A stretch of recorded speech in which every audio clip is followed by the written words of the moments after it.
In those days, the law was not strict as to registering anyone's birth.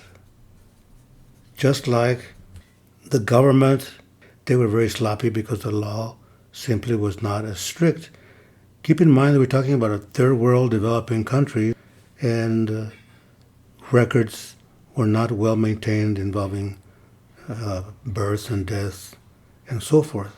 Now, my father, on the other hand, had no difficulty crossing the border because his parents had all the proper documents, and so his father, my grandfather, crossed over to the El Paso side of the border. First, got a job with the Southern Pacific Railroad, and then started to bring his family members one by one over across the river. Eventually, most of them did come over with my grandfather, but certainly my grandparents came over legally with all the proper documents.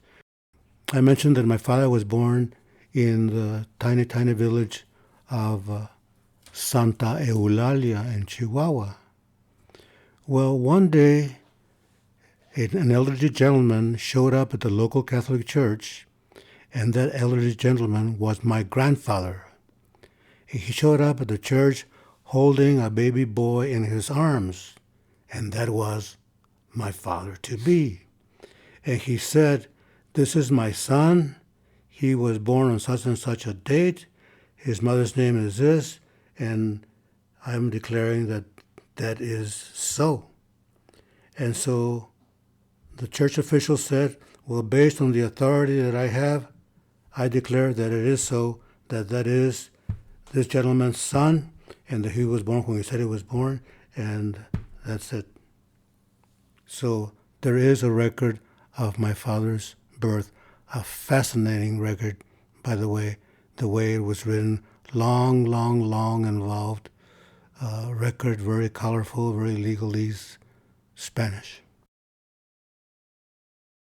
My mother had some difficulties with her adopted family because that adopted family, if you will, had several children, including some teenage girls that did not like my mother because my mother was not really part of the family.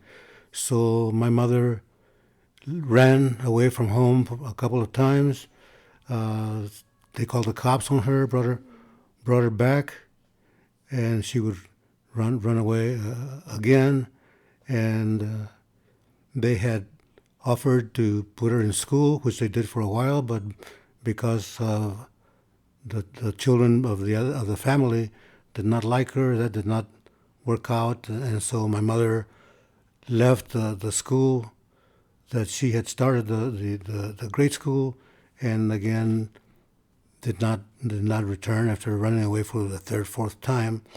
She finally moved in with a friend who worked at a speakeasy and got my mother a job washing bottles. Well, there was this regular customer that would come into the speakeasy to have a beer now and then, a very handsome gentleman who was my father to be.